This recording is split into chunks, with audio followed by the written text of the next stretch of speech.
We get a look at the state of the city of Moline as the mayor charts the year ahead in the cities.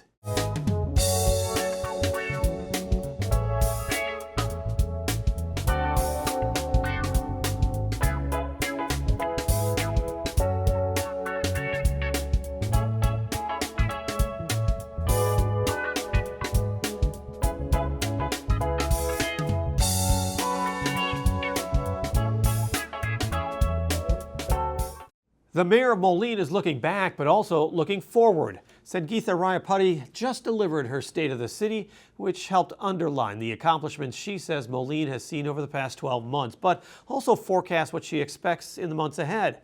We talked with her just before she gave her address on Monday at the Moline Club. Mayor, thank you for joining us. Happy to be here. Your theme for your State of the City was from generations for generations. What did you mean by that?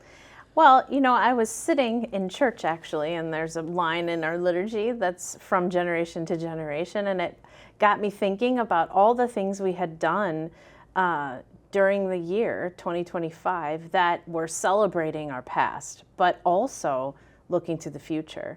And so that just made me think about, you know, how much we have grown from what our ancestors, those that started this place, put into place.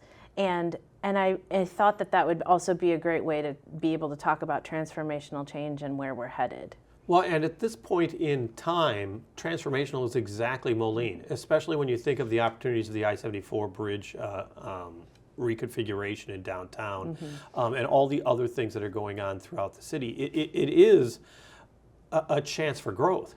Yes, absolutely. I mean, we've known that since we took office in 2021, trying to put everything in place so that transformational growth isn't just a buzzword, but people can actually see it and feel it. You know, I know they feel it in the roadways that we've invested in all these years, because something's always closed, but then it reopens in a new configuration with updated standards for urban transportation.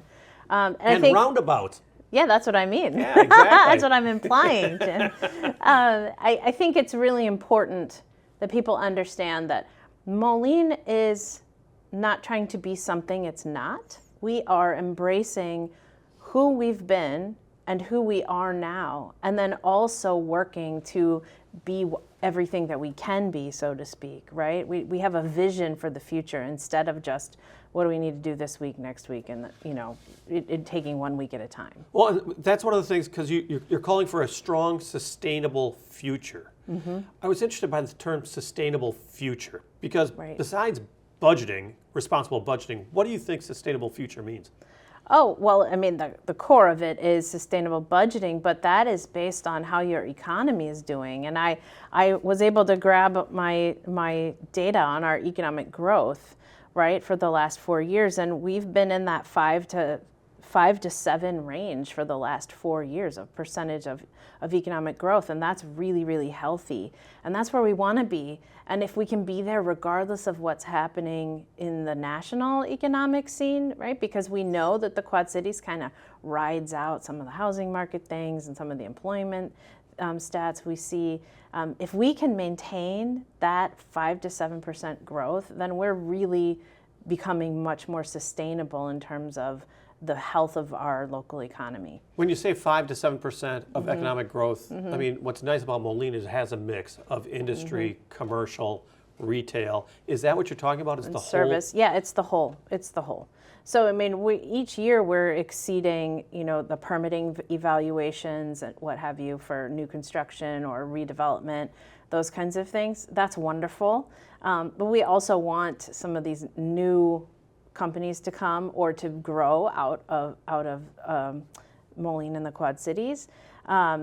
And so we just continue to work on all of that, and I'm really thankful that we've rebuilt the Community and Economic Development Department over all these years. And one of the areas is Hyperlift. Yep. The smile on your face. You've got at least a 5-year lease right now with Hyperlift, a kind of a high-tech startup entrepreneurial company that wants the Kone, if you don't mind me calling it the Kone Tower still. Yeah, no, that's fine. Or Montgomery Tower maybe for people who are really associated with it. How is it possible that you can actually find a company that needs a huge elevator shaft to test equipment than here in Well, Moline. see, that's where this forethought about how you're, in a sense, marketing your community to the outside, paying attention to what your messaging is and what information is available becomes really helpful, because they were looking for places and they came across our riverfront and center plan, right? And they saw that there was an elevator tower. And so then, one thing after leads to another. And so if we didn't have good marketing out there about where we're headed, right, what the plans are, then a company can't envision what they could be too, or how they could be a part of an area that's growing. And I wonder, how does that work into the plan? Because that area of the riverfront is going to be very much a public gathering space, park space. I think there's plans for hotel. There's development in that area. How does this fit into that? Well, the nice thing is we took our time doing the research and making sure buildings were sustainable, right? That the Kone Tower could stand and that we could keep it. And so we've planned for growth around it, in a sense, right? So there's nothing needs to change in the adopted plan that we have. It's just a matter of the timing of all of the infrastructure that has to go in and all of the new building that will happen. The other major thing for Moline, I know you're looking to the past as well as the future, but you can't not talk about passenger rail and the $1.5 billion state transit budget that is now funding the possibility of passenger rail coming to the Quad Cities and Moline in particular.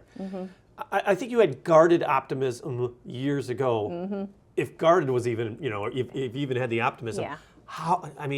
Is it a game changer? It's absolutely a game changer. I said at the beginning of the year at the Quad City Mayor's Breakfast that the Chamber hosts, I said, no isolation, no stagnation. That is the key to the Quad Cities' growth. I hear that from business leaders as well. They think that the train is the single most transformative thing we can do for the Quad Cities. And if you travel around like I get to do in professional development as a mayor, and you go to other cities and you see how infrastructure like that, transportation infrastructure, really makes a difference for all kinds of things. And so I do think that I'm more positive than ever. You can have a plan, but you can't execute it if you don't have the money. And now the money will be there, and it's a matter of executing the plan. Because I'm sure you heard criticism about, oh my gosh, why would you buy the Kone Tower building? Oh my gosh, why are you developing the Sears building? This is on a wish that development will occur. No, it's more than a wish. I mean, we do things in a very strategic manner in Moline, right? We analyze all of the variables that are at play. When you have that large of an area and you need to control how it's going to evolve, you buy the land, even if it has a building on it, right? And now, look, we are able to transform parts of it into a temporary winter shelter. Perfect timing with what we have going on, plans for that building in the future.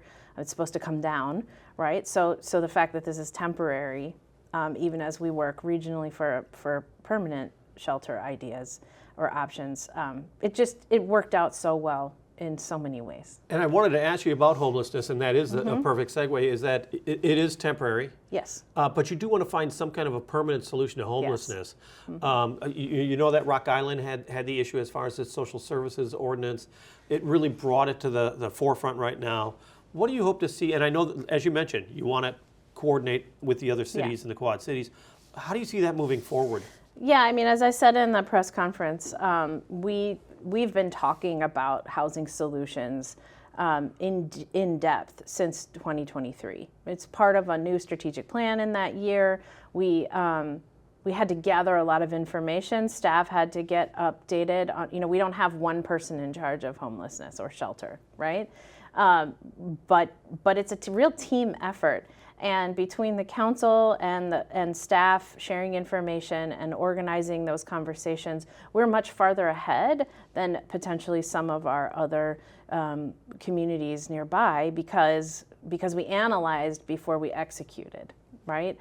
In terms of what our solutions are. So now we're prepared and conversations have already begun in terms of what is the regional solution on the Illinois side of the river, right? That I have told people I have a hyper-local focus about it because we just tend to be the most nimble that way and able to respond to the needs and the gaps and all that. So we're in the process of organizing more of those conversations, but folks are already chipping in to help the situation.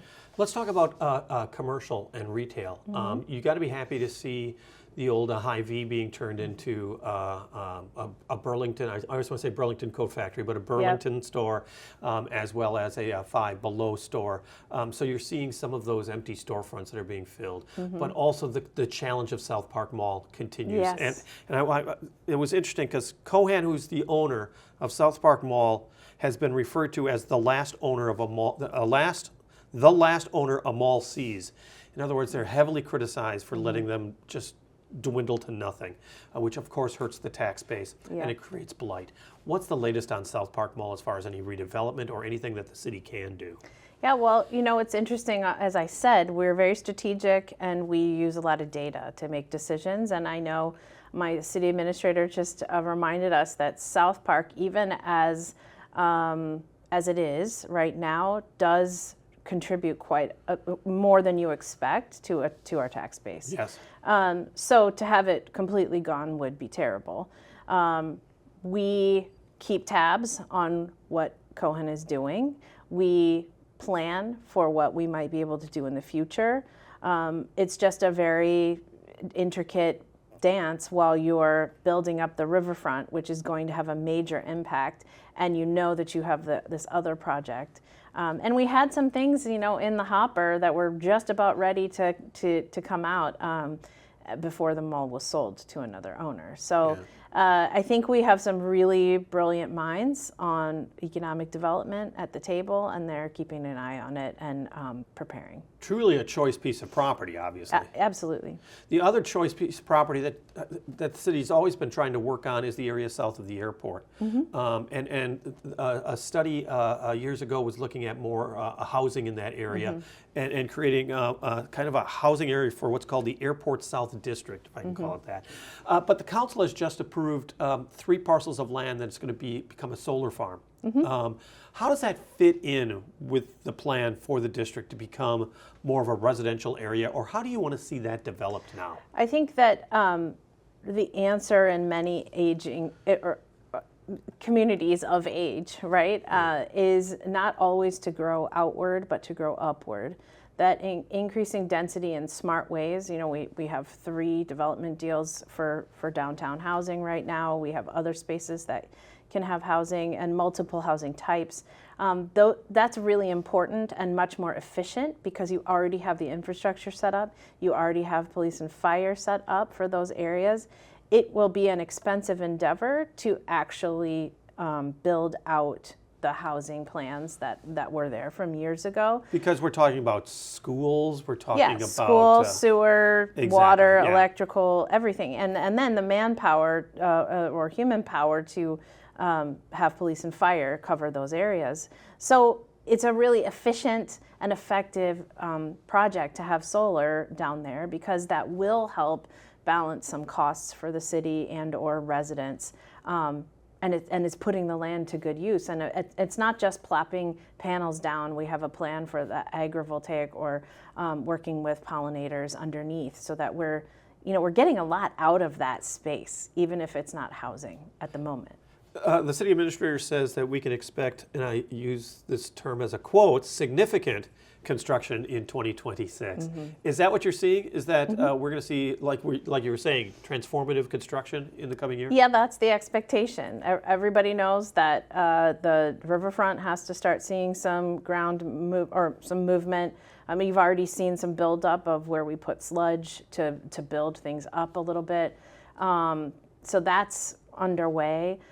We have, like I said, those 3 housing developments. They are multifamily unit developments downtown. Is one of them the old J.C. Penney's building? That project is on pause. There's another project down there. Okay. It's the Moline Dispatch and the Modern 2. That's right. Yes. And one other. So we should be seeing bulldozers this year. Yeah. I've talked to you about this before, is that you just can't stress how big of a deal the I-74 bridge movement was for changing the face of Moline. And the fact that you had the Vibrant Center, you had the Mark of the Quad Cities, you had the John Deere Pavilion there, and now you're able to mix everything together and really make it a huge destination.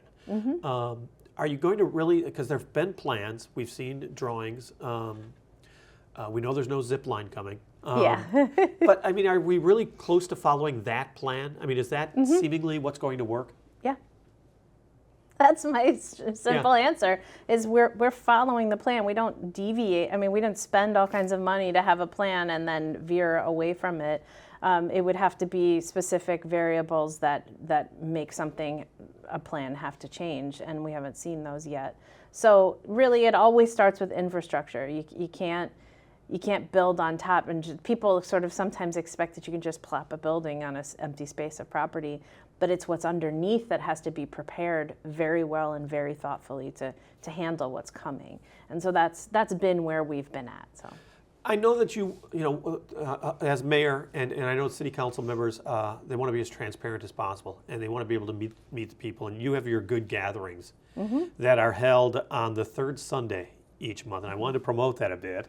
What have you gotten from those? That's part of an effort to increase our capacity, or excuse me, the quality of our social infrastructure, the connections we have with one another. And in troubling times, those connections really matter, so that smaller communities aren't fracturing because they're turning away from each other, but rather toward their neighbors and friends. And so that's been on a little bit of a pause recently. I had run it myself for quite some time, and we had really great conversations from mental health to foster care. We'd invite folks in to talk about different things. We'd have it in different locations across the city, and it was at potluck style. And nobody ever had to feel like they didn't bring enough food to share, right? Because there was always enough somehow. I'm looking to a couple nonprofits to potentially take that over in their spaces, because we don't want to give up on it. But we transformed it into sharing a viewing of the documentary Join or Die, about the work of Robert Putnam, who's a social scientist, political scientist that really studied, like, what does it take for us to have healthy communities? And it is that group orientation, to really being involved with one another. And so then we had an involvement fair, or a joining fair. It was in August, and at the BPAC at the high school. Right. And it was really great to see parts of the community come out and learn more about what's available to be a part of. So I hope we can replicate more of that. Because the key is to make sure that every neighborhood is heard from. Yeah, and that every person feels connected to their community. So the last question is, what is the state of the city? It's wonderful. It's really good. I mean, things are stable, things are thoughtful, things are improving, and I think that there's always something to work on. There are always needs that need to be met, but we just keep doing the work, and as I say, we have to walk the talk, so that's part of our decision making, and so far it's working. Our thanks to Moline Mayor Geetha Rayapati. Whether you're in Moline or any of the cities, February doesn't mean you need to shelter in place. There's a lot of fun activities to keep you warm, and here's a few of them, thanks to Visit Quad Cities. Check out the things to do this week in the Quad Cities. Gain national insight, strengthen partnerships, and explore how sports tourism can propel the QC. Next, learn about cocktails and techniques while sharpening your skills as a home bartender during this cocktail class. Then, celebrate Valentine's Day at the Boy 61 Drive-In Theater. Enjoy popcorn, drinks, candy, and a great movie. Next, make your own Valentine's cards. This is a perfect chance to unplug, spend time with friends, and get creative. Finally, grab your lawn chair and get ready to enjoy a free concert at the Rust Belt. For more events like these, check out our events calendar at visitquadcities.com. Jenny Lynn Stacy says she provides an eclectic and comforting array of melodies strung together with love. Well, here's some of that love right now. It's Lynn Stacy with Nothing to Lose.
Can't eat, and right now I don't sleep. Well, I guess I'll just let things be. Close my eyes and just let them be.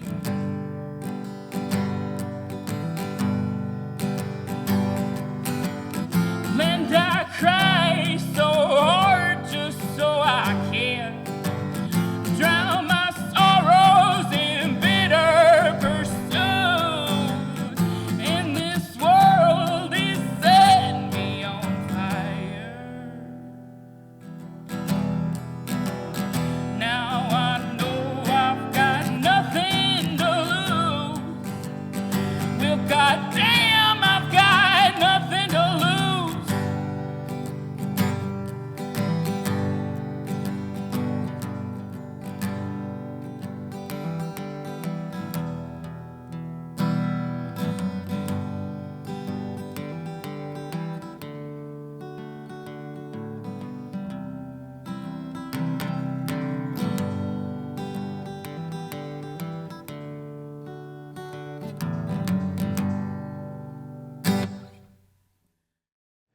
Lynn Stacy with Nothing to Lose performed at the Black Box Theater in downtown Moline.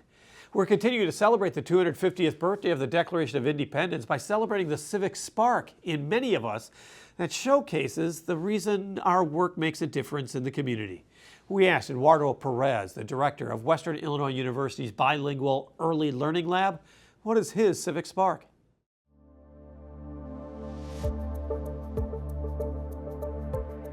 I chose education, but early childhood education chose me. I was married and I already had 2 children when I was finishing my bachelor's. And I was in a very vulnerable position that we had to seek public aid because we didn't have enough for food, enough for my family. And as I was sitting at that office seeking for assistance, which we were denied after that, but I noticed that around me, there were about 5 or 6 mothers with young children, all ages from babies all the way to 5, 6, 7 years old. And as I am with them in this office, feeling that, I need extra help, I need the extra push, I need this extra support for my family. But I know that, at least in my case, because I was there, I'm, finishing my bachelor's degree, I know things are gonna be different soon. But then at that moment, that's when it hit me. Someone has to tell this generation that this is not the only way of life, that they have opportunities, that because of where you start, it doesn't mean that you have to stay like that for many years after that. And I wanted it to be that agent of change to tell them with my story as a kindergarten teacher, now as a director of the WIU Bilingual Early Learning and Family Center, that things can be different. And we can do that together as a community and through education. And this is the reason why I do what I do. Our thanks to Eduardo Perez, the director of Western Illinois University's Bilingual Early Learning Lab. On the air, on the radio, on the web, on your mobile device, and streaming on your computer. Thanks for taking some time to join us as we talk about the issues on the cities.